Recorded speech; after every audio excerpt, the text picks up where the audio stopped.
Thank you for joining us to see some interviews with some of the people behind the films you just saw at MNanimate 9.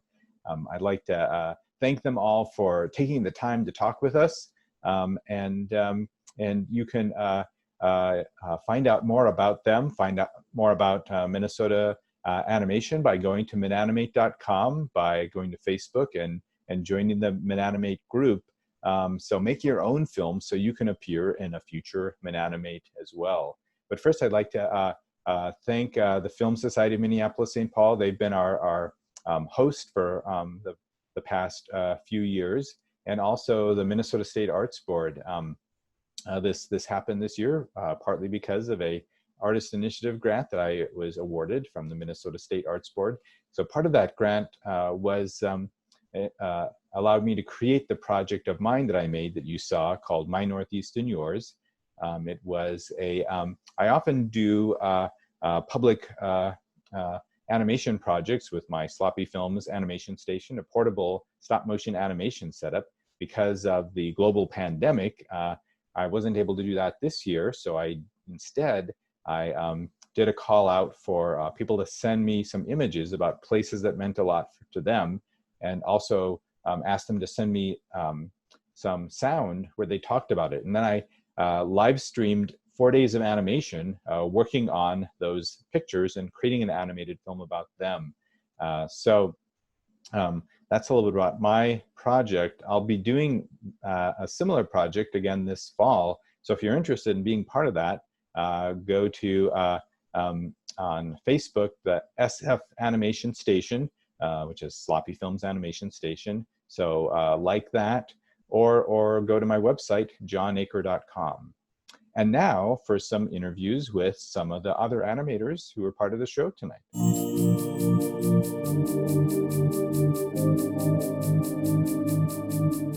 Hello, I'm here with Jordan Schultz, and you just saw his film Winterlock. And Jordan, first of all, could you introduce yourself and tell us a little bit about your film? Hi, my name is Jordan Schultz. I'm a 3D character animator / 3D generalist. Basically, my film's about a robot traveling up a mountain and finding more about its mysteries. It's covered in clouds and stuff. Basically, I wanted to be a bit loose on the storytelling and let the audience come up with their own perceptions of the story. And it helped a lot, I think, having it be a no dialogue sort of film. So what are the challenges of going that route of trying to communicate your whole film without any dialogue? Well, you start off with a storyboard, and since there's no dialogue, you have to really care about what you're showing the audience. Basically, everything that they see is what they take in, and any information that you think might be important, you have to show that to them that it is more important and that it pertains to the story of the film. Okay, great. Now it looks like, from what it looked like to me, is that there's some different kinds of animation, some kind of more 3D and 2D animation. Do you want to talk about kind of a little bit about how you created it and how you created that look? Yeah, so this was my senior capstone film. I wanted to find out new ways of how I can make film in a way that I haven't done before. It was kind of a time that I could experiment with a lot of things. Far back in high school, I did a little bit of 2D animation, so I kind of wanted to incorporate that a bit. And I know 3D animation nowadays have been incorporating a lot of 2D elements into it as well. So I wanted to use Blender with its grease pencil, and as well as use matte painted images in the background to help streamline the process, since I'm working on it alone, which may not have been the best idea, but I did it anyways. So basically I used Clip Studio to paint the backgrounds and add some more 2D, because the 2D image plane tool in Blender is actually really helpful for animation. So I wanted to combine 2D elements and 3D elements together, so that the tools in Blender really helped me get that far. So, do you have any advice for people who want to do animation? What kind of advice do you have for people who are interested in creating animation on their own? I think if you haven't already seen a lot of animated films, most of us have in our childhood, but seeing what stands out to you as important in what you take away from the animation, I think is important to hold on to and find your inspiration. I always loved 2D animation as a kid, but I also liked stop motion animation. Lots of kids shows used stop motion animation back in the day. Two movies I like probably the most, Treasure Planet and Atlantis, ended up actually using both 2D animation and 3D animation. So I think what we've seen as kids and what we choose to look at more as we grow older, I think hold really important keys onto what can build that knowledge and inspiration in animation. I think if anybody is looking into making their own short film, I think biggest thing to keep in mind is pipeline and finding out more about the program that you're using so that you can keep yourself focused on the story and the animation, if that's the two things you want to focus on. Because for this project, I wanted to focus more on character animation than, say, lighting and stuff like that. I had to write down about a bunch of things about what I wanted to work on and what I didn't need to focus on quite as much. I ended up pulling in some more visual effects like particle and cloth simulation, as you see with the little cape behind the robot and the snow. So being able to write down on a page what you want to learn, if this is a learning process or if you're already experienced and you want to, basically you want to have a pipeline and you want to have goals set so that you can figure out how far you are through the process. You can understand how much more you need to work on things, how much resting time you can take, because that's also very important when you're making a short film. So I think pipeline and knowing what you can focus on can help a lot with making a short film. That's great advice. Thanks so much for joining us here, Jordan. Yeah, thanks for having me.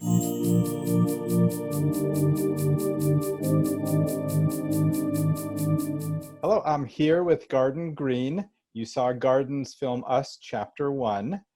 So Garden, could you introduce yourself and tell us about your film? Yeah, my name is Garden. And I have been animating like on the side for I would say about like 10 years or so. I kind of got started in high school using Flash, and I still use Flash for the most part, but I've also done stuff with like Photoshop as well. So Garden, could you talk about Us, Chapter 1? What kind of, where did it come from, I guess, first of all? Maybe. A lot of it was kind of like a lot of the feelings that I had growing up, and I also like, because I'm a trans person and I have a lot of friends who are also trans, and it's kind of coming from that. Like this first part doesn't delve that much into that. It's more of just like a basis for the relationship.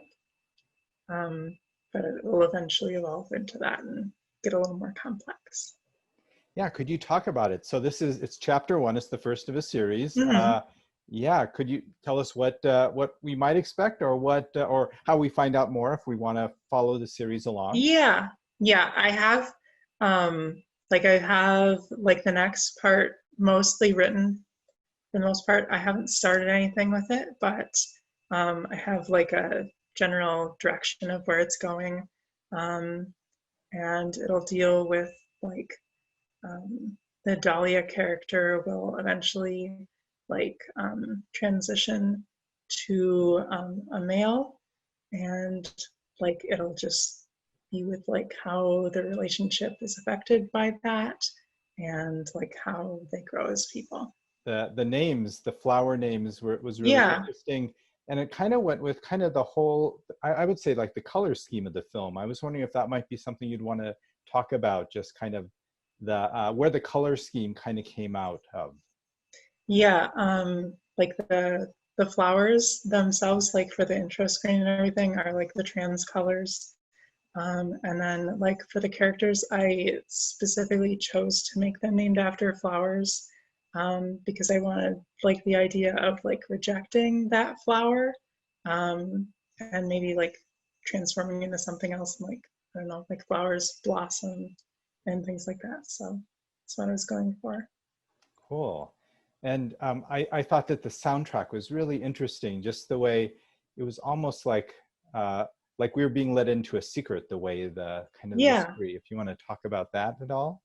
Yeah, I didn't have like I had like an idea for the soundtrack. Like I wanted it to be like a piano and kind of like I wanted it to just be more sparse and minimalistic.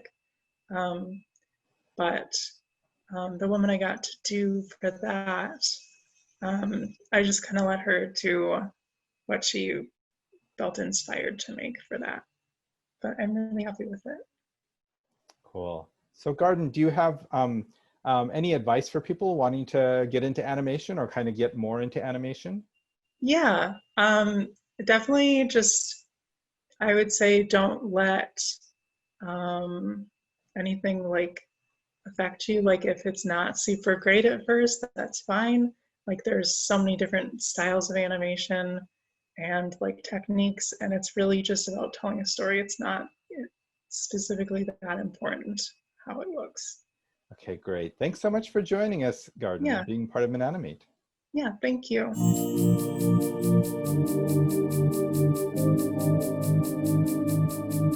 I'm here with Joseph Dutra. You saw Joseph's film Dead Mouse. So Joseph, would you introduce yourself and tell us a little bit about your film?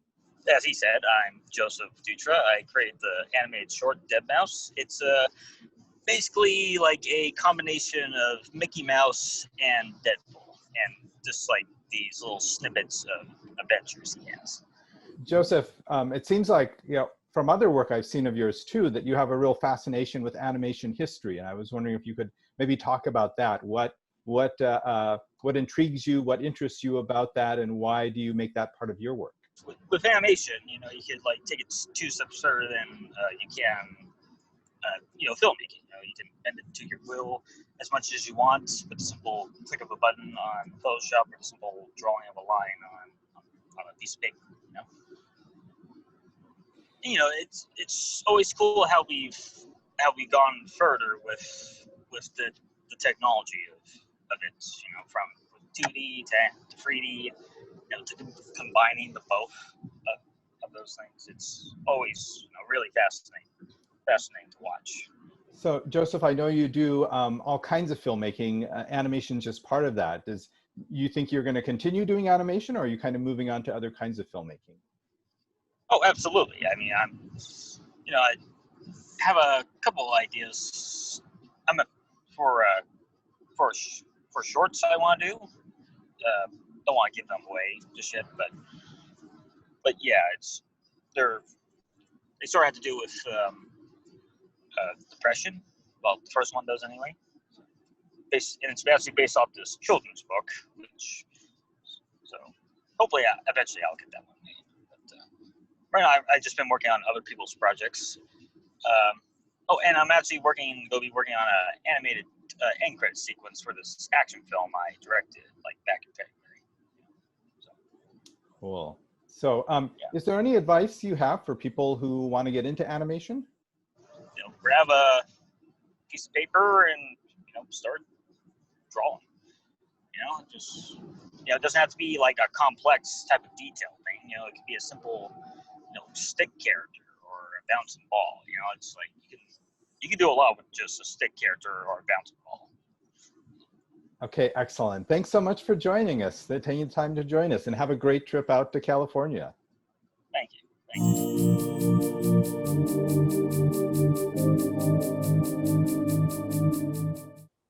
I am here with Scott Farrell. You just Hit the Road, Jack, and Lessons During COVID-19, which films that Scott made. And Scott, could you just introduce yourself and talk about your films?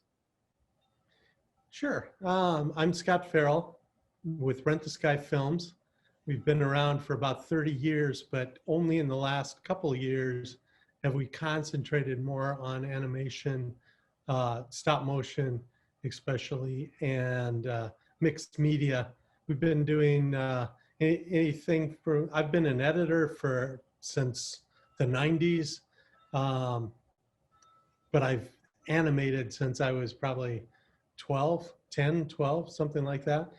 And I usually sprinkle in some animation into productions that I'm doing, if I'm doing some kind of industrial or anything that pops up. But now I'm going more for just sticking with animation.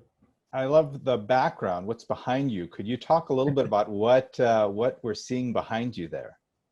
Yeah, so well, this is my garage. So it's nothing special, but it does allow me to do some stuff very quickly. Usually I'm animating one character at a time and using a green screen, plopping it into a CGI background, which is a pretty efficient way to work. But that's mainly because I'm not as craftfully gifted as many animators, which I think shows up in my puppets, but they work, you know. Stop motion isn't about perfection. It's all about mistakes, because the mistakes are the magic. As I told a friend, it's like, well, if there aren't mistakes, then why not just shoot it live?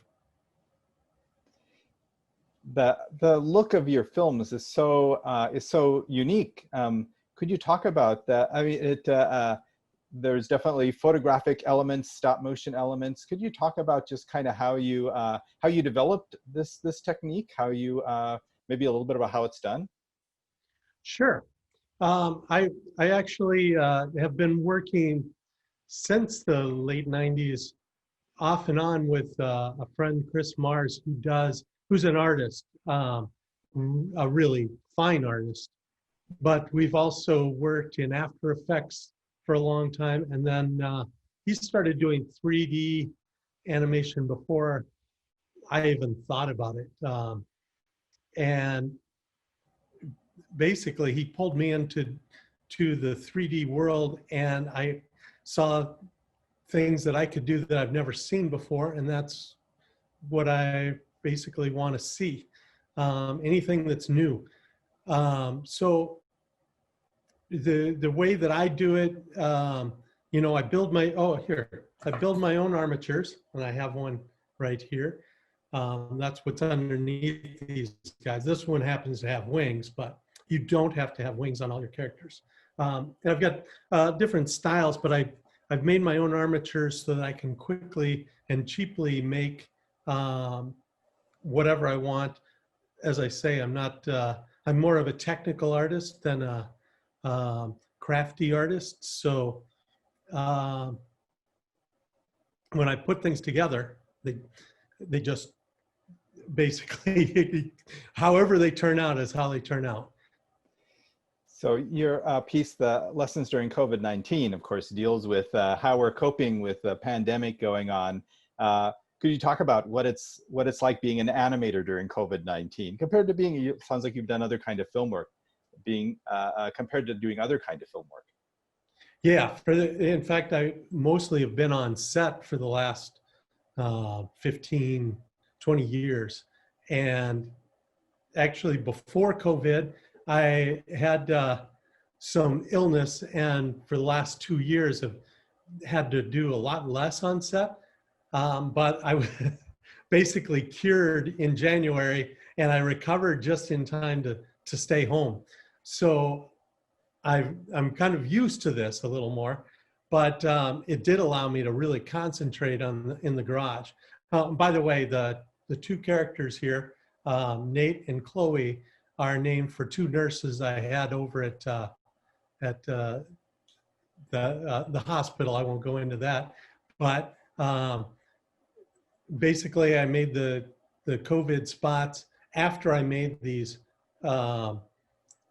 armatures, which I made just because I was recovering, and they weren't for any spots. I just had to write up some quick spots for them. Right now I'm doing a 4-minute animation piece that's both live action and animation, largely because I have the time to be in the garage. So I'm in a marathon right now. If anybody has any questions, you know, they can go to the website, rentthesky.com, and you can get a hold of me there. But anyway, good luck to everybody getting through COVID, and good luck with the rest of the Mini Animate.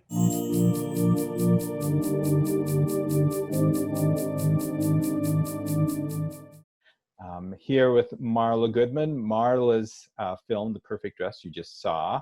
So Marla, could you introduce yourself and your movie? So I'm an artist and illustrator in Bozeman, Montana. And because of the COVID crisis, there have been a lot of online education opportunities.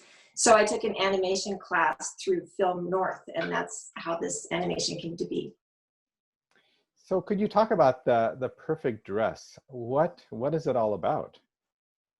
Well, the goal for me was to create a simple story because this was my first stop motion animation. And so I was trying to really just do the basic beginning, middle, and some type of a conflict. And so I happened to be a paper doll collector, and I had a bunch of paper dolls on hand, and I was excited about the idea of using them. So I decided my story would be about a woman who longs for the perfect dress. And then I was going to have it so that she tried unsuccessfully a couple times to create the perfect dress and then had something unexpected happen.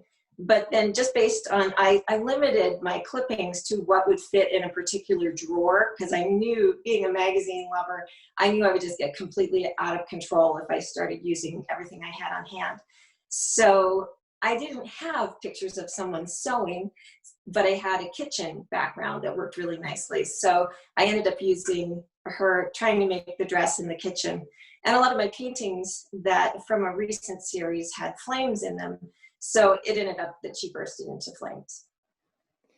So could you talk about the soundtrack and the music of the film, which has this very haunting kind of feel to it? Yeah, thank you for asking that, because I forgot to mention that I'm a thereminist, meaning that I play the theremin, which is one of the earliest electronic instruments that was invented around 1920 by Leo Theremin. And it's just two antennas, and you change the pitch and the volume by the movement of your hands in proximity to the antenna. So the soundtrack is me playing this improvised riff that I thought kind of went with the idea of a woman dreaming of the perfect dress. And then I went back in, I just used GarageBand, and then the theremin is a monophonic instrument, meaning you can only play one note at a time. So to make the harmonies, I just duplicated that track and pitch shifted them to create harmonies. So there were just some really interesting,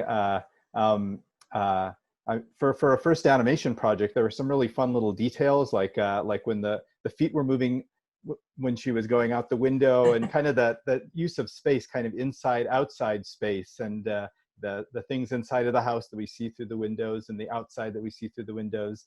Yeah, I don't know if there's something, there's just something about that use of space in there that I find really interesting. Anything you want to say about that?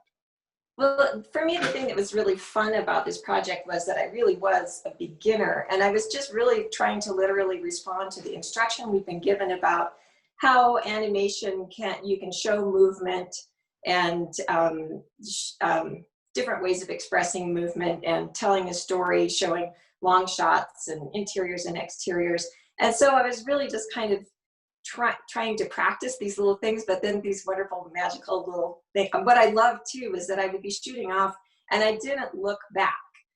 So it would be a surprise to me when I was done with, a particular scene, then I would see how it turned out. And I kind of love the way that she moves in this really wonky, weird way. And yeah, and the feet moving was just one of those last minute inspirations that I thought was really fun. Okay. Is there anything else you'd like to say? Just thanks so much for including me. And of course, now I haven't yet seen other people's work. So I'm really looking forward to just being part of this whole process, and it's super fun. Excellent. Well, thanks so much for being a part of Mananimate, the greater Minnesota part of Mananimate. And yeah, so I should also add that I'm in Montana because I took this Minneapolis-based class through the internet. So now I'm excited. I think there should be a Montanimate someday. But for now, I'm happy with Mananimate. There definitely should be. So, well, thank you so much. Thanks, John.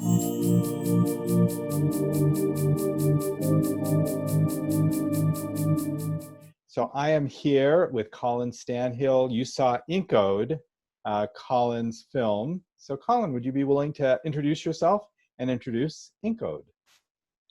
Hi, my name is Colin Stanhill, and I animated Inkode, which also had music by the incomparable Nate Whitty. It was, how to describe it? The film that had all of the splotchy, blotty, inky, constantly moving, morphing, colorful things. Hopefully there isn't another film in the program that fits that description.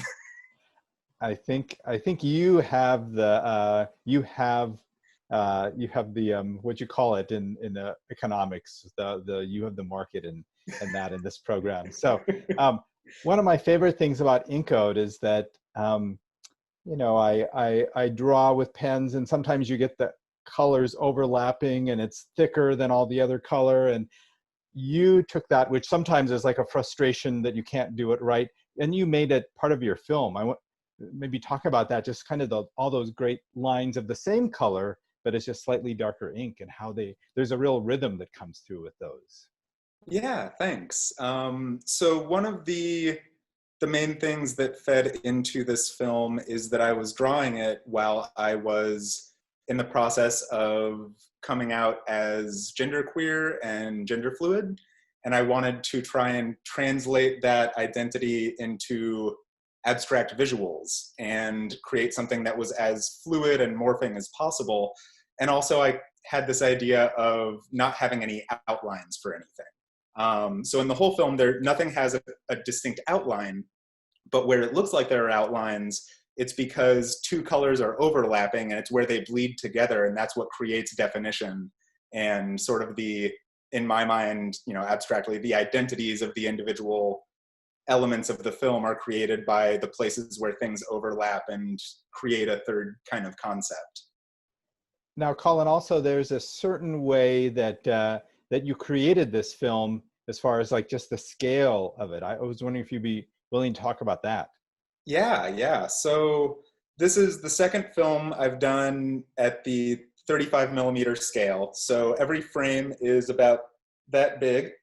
And it's all on paper. So the idea is I always wanted to draw on 35 millimeter film, like the old direct animation films by Norman McLaren and other people, but I didn't have access to that technology. So I decided I'll just make 35 millimeter grids on paper and draw at that scale, which is a great way for me as someone who works with paper to be able to fill the frame with color from edge to edge and have a really vivid full color film without having to fill an 8.5 by 11 inch piece of paper from edge to edge, which takes about 4 hours.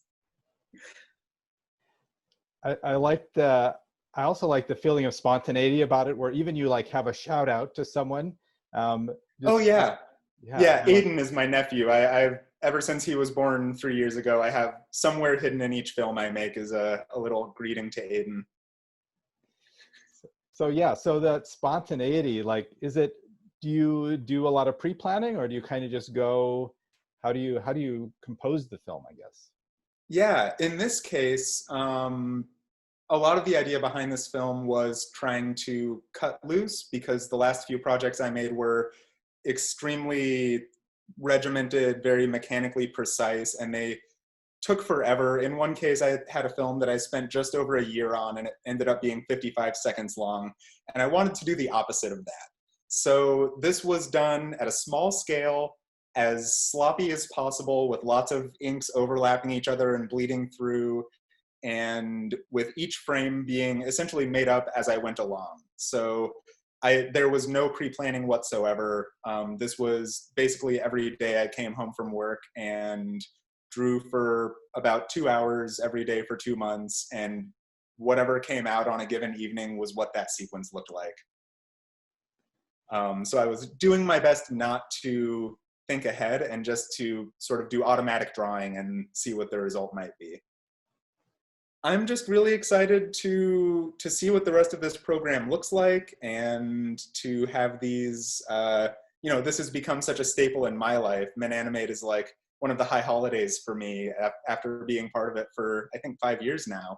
And I was bemoaning not being able to go this year, and I'm just really excited that there's still a way that we get to do this, and I'm excited to see other people's films, and I encourage people to reach out to me because we don't have the meet and greet afterwards, but my email is easily found or on my Vimeo or Instagram. If anyone likes the movie, please let me know. Or if you dislike it or have an interpretation. I love hearing people's interpretations because I have no idea what my movies are about. Excellent.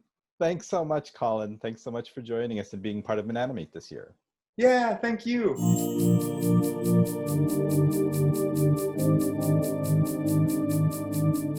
I'm here with Beth Peloff. You saw her film, How Not to Be Seen.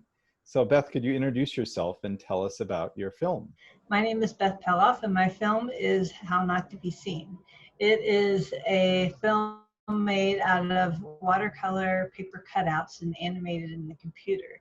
It's the story of a woman who goes to extreme measures to avoid small talk at a wedding. So could you talk about where the idea for the film came from? The film was a collaboration with composer Alexandria Mueller, and so it actually started with a conversation with her. We had talked a little bit, but didn't know each other too well. And when we got together and talked, we talked a lot about being introverts, and so it came of the discussion with her, and just sort of that bonding of on being introverts.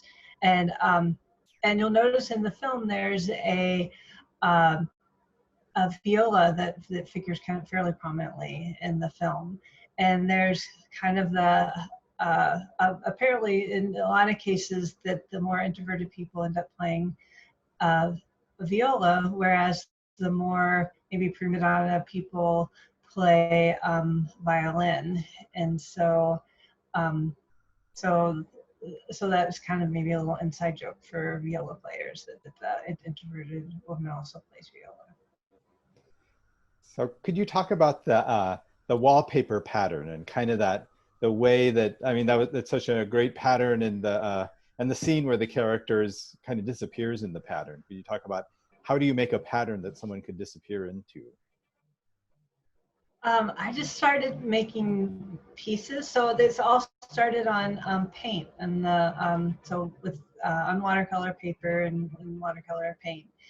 I think I had some basic ideas, but I just did some stripes and some squiggles, and then I scanned all those pieces individually into the computer and then put them together in the computer to make the pattern, and then kind of duplicated that pattern so it filled the wall. Do you want to expand more about what you were saying about how you started with watercolor? Sure. A lot of the elements were drawn on paper and then transferred to the watercolor paper, and then painted. One of the reasons I like to do that is just the texture that it creates, the texture of the watercolor paper, and then how the paints react to the watercolor paper, and I think it just adds a lot more depth maybe, and just interest to it, and just the interesting watercolor colors, which just has a lot of variation. Yeah, so it was just taking all those individual elements and scanning them into the computer, and then placing them in the scene, like almost kind of like a scene with paper dolls or something. Thanks so much for joining us, and thanks for being part of Mananimate this year. Hey, you're welcome. Thank you for having me, having my film in it. It's really fun to be a part of the festival.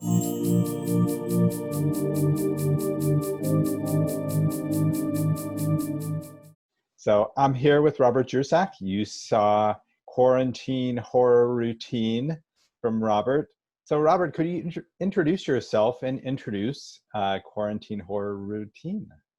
Yeah, thanks, John. I am Robert Jersak. That's the film I made. It's a little descent into madness of the pandemic experience, right? So yeah, it was just a way of trying to process a number of different emotions and maybe me dealing with a habit that started that might not have been so good, which is finding old, 1940s to 1970s horror movies and watching them late at night as all of this unfolded. So yeah, in the film, just from the description, you talk about watching the horror movies at night and then taking walks during the day. To me, the walks were just as horrifying as the horror movies in a way, and at least the way you depicted them. Yeah, I think it's kind of like, it was so interesting, right? Because here in Minnesota, it was becoming springtime, which was this time of, like for us, it's, getting a chance to take a jacket off, and it's typically a feeling of hope and renewal and things like that. So to have this sense of dread creep in to even these spaces as things began growing was just kind of bled in there somewhere. But I thought it was you had mostly there were still images, right, of horror movies, and then you kind of altered them. Do you want to maybe talk about just kind of how you depicted the kind of the horror movie part of that routine? Yeah, absolutely. So there's still images of certain scenes, and then what I would do is I'd run the image through, actually it's just an app through you can use it through any product, basically Prisma. So I'd run different versions of that background. Sometimes I would hand color, on the tablet I would color over and blend those colors, and then I'd run those. And so that the background, the image itself would jiggle a little bit and have a certain life. And then I would basically green screen that, and I would draw over those images to have the kind of either movement or something. It was fun for me to play with the tension of something that was static, that still had life to it. So could you, the music, kind of the audio track, the music was just so interesting. I don't know, could you maybe talk about that? Yeah, definitely. And I called it, it's actually me who made the music. I called it Gothademic as kind of a joke. That was the first title of the film. Like, I made a draft version of that film, right? And it's a bit different, but it was called Gothademic, which is, I don't know why, it's kind of an odd title. It didn't work, but yeah, the music came from me just playing around on GarageBand. And originally I'd done these violins and strings, and then I was learning how to get, all this stuff, we know this stuff is complex, right? I tried to get the track from GarageBand onto my MacBook, and I just wasn't getting it to work. I wasn't emailing right, whatever. I finally got it in, and the first time I put it in, it gave it a totally different sound. And I had some setting on that was setting it to some kind of electronic filter or alteration. So then I just started playing with those filters, and I thought, okay, that's kind of the sound. And the only mildly funny thing about it is that after all of the time of playing that sound, which sounded so right to me at first, and trying to edit with it kind of drove me nuts after a while. Like, it was the madness of the sound itself was almost madness inducing by the time I was done. So did making your film help you deal with the quarantine routine or the horror? Yeah, maybe more just like trying to express what I couldn't say about it. Really, I've been lucky. My family's been lucky so far. We've been okay. We know some folks that haven't been. So I don't want to, it's the trauma isn't there to process personally, but it was a way of the sense of dread was what I think I was trying to process. And maybe that sense of dread isn't totally gone, but I'm hoping that we'll get through it soon. Okay, great. Anything else you'd like to say, Robert? No, just that it is so good to keep all this going. So all of you are tuning in or connecting to MinAnimate. You make all this a reality for us. So John will say this too, but join us. Come and do this work. Make your own animated film and come and join the fun for MinAnimate 10. Okay, excellent. Well, thanks so much, Robert. Thanks for joining us and being part of MinAnimate 9. It's always my pleasure. Thank you for all you do, John. You're fantastic.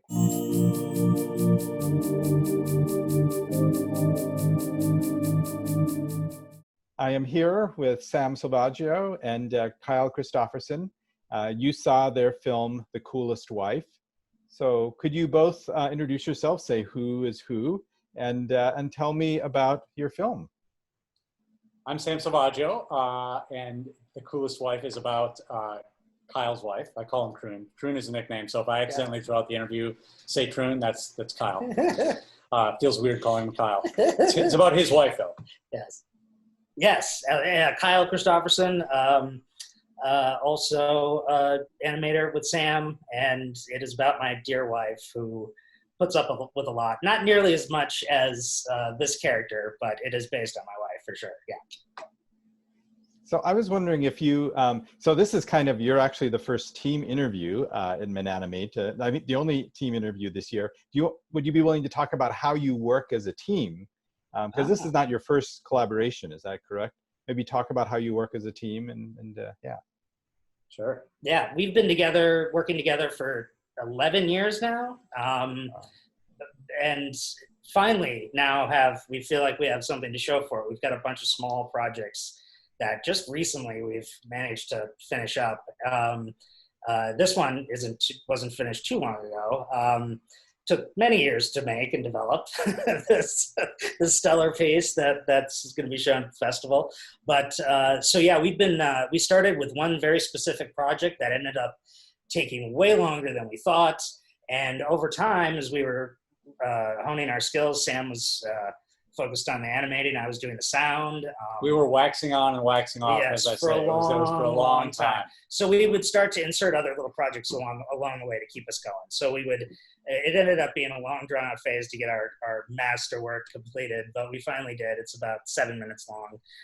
The puppet, we're very happy with it. And like I said, this is one of the pieces that was drummed up while we were working on that larger piece and kept us going to the finish line. So. We've noticed you can insert more comedy into smaller films. Yes. Yes. And we also just really wanted to speak for the community of husbands out there who are, might not feel like they have a voice, who's, about making up poker games about testicles. I mean, we really feel like that's an underrepresented demographic. Yeah, there's today. a large group of them out there. We know it. We talk to them all the time. So we felt we needed to make this film, especially in these times.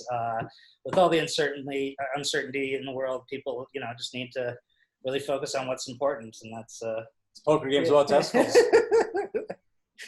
No, hopefully it's a little bit of lightness in the dark. So the soundtrack has a real improvised kind of feel to it. At least it feel that way to me. You talk a little bit about how the story was developed, and am I right? Am I wrong about the improvisation, or was it more scripted? Would you like to talk about that? I forgot what the soundtrack Well, just the sound in general. It's really it's one track. It's all one track, except for I think there's a bit of music at the end. But we wanted to make it as rough as possible. Like you were right there in the room, being woken up by this guy. And who better to do that with than my real wife in my real house, in our real room, while she's pretending to be asleep in bed. She turns in an Oscar caliber performance, I think. Absolutely. In this film. I felt in bed. Yes. So we literally just had a little handheld recorder, and it was really just a test to see how it would work. It was like we did a couple short, brief tests, and then we did one cut, and we wound up with this. And with the improvised sounds that I would make, which was like pretending to walk across the room, pressing down on the bed to make it seem like he was getting in the bed, all of this stuff was done in one recording and just timed out as well as we could. And we wound up playing it and thought it's something about the authenticity. The authenticity of it just clicked, and we thought trying to capture this in other takes is not going to work. It's going to be a rough piece. Let's just take this template we have of the room and animate it, and it turned out better than we thought it would. So that's why we're proud of it. Yes. Great. And Sam, would you be willing to maybe talk about your role here? I'm assuming you did the character design and some the animation. Yeah, I did. We kind of write it together, and then I do the animation stuff because I know Flash, or now called Adobe After Effects. What's it called now? Adobe Animate. I've been using it long enough. It used to be Flash. And Croon works in GarageBand, so he kind of puts all the sound together. Our recording has evolved over the course of 11 years. Right? I used to have this little MP3 thing that had a disc player, and now we're finding that you can get decent audio on an iPhone, kind of. Depending on. I also have a good mic as well, but like any good animation, it's all about the story. You know, South Park and Beavis and Butthead are very primitive, but they're hilarious because the writing is good. So, yeah, Right. we think of ourselves as genius writers and primitive animators.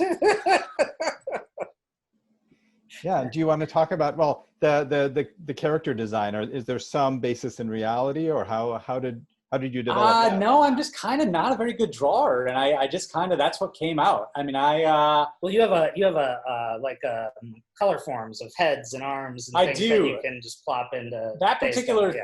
the coolest wife though, I drew in Adobe Animate, so with the little paintbrush tool. So it looks very sort of clean and sterile and vector. But we also have a couple of films on our website, short attention span movies, that has stuff that I actually painted on canvas and then scanned it in and cut it out. We have a couple different templates like that of a rock star and a guy in therapy and a couple at a cafe. And those are cool. Those have a very, I don't know, they're obviously very jaunty, very sort of stop motion-y. But yeah, I'm sort of still learning that with the animation software. This again, drawing in Adobe Animate's just a very, I don't love the look of it, but it serves its purpose. So do you want to talk about what you're working on now, and also kind of where we can find out more about your work? Short attention span movie. Is it movies or movie? Movies. Short attention span movies.com. You'll see our films that are mixed in with a bunch of other curated short films, which you might want to check out as well. What was the question again? It was, what are we working on now? Yes, working on now. For a long time, I've been meaning to write a piece about my first job out of college. I was a theater major. My very first job out of college, I was very proud. It was an acting gig. I was playing a pickle for the Gedney Pickle Company, and I had to put on a pickle suit and go to, all summer, I went to parades throughout Minnesota, small towns, just boiling hot, just dripping sweat everywhere, and all the misadventures that, so this film relays some of the misadventures that I really got into, and it extrapolates in certain points. But so it's a short, funny film about a summer evening at a local fair that goes horribly wrong for this guy. So I'm writing that. Yeah, and then we're kind of just working with those templates, writing some more little funny things that two guys at a bar, you know, a guy in therapy, a couple at a table. So yeah, that's kind of right. We're focusing more on that right now. Yeah. Just because I'm such a slow animator. And in the hopper, we have some bigger writing projects too. They're like more feature-length things, and we're just figuring out now, after all this time, we say 11 years, but we've learned a heck of a lot, and we've, but after tinkering away at the actual animation so much, we're moving sort of over to the writing and seeing if we can get some bigger projects going. So we'll see how that goes. Actually writing together, we pass stuff back and forth, but sitting down to work at the same time on the same thing, we'll see. Yeah. If it gets anywhere near as good as this film that you've seen, I don't see how we can ever go wrong. So. Exactly. We'll just stick to testicles and everything is going to work out good. Hilarity. Poop, fart, stinks, butts, boogers, and boobs, right? You know where to get them. So yeah, we're very excited to be having the film entered in Animate. It's really cool. I've never seen participate in the festival before, so it'll be fun. Yeah, we're super. It's too bad it can't be in person, but this is cool. This is great. Yeah, but it's exciting to be included, and it's very yes. Yeah. Thank you for having us. Yeah.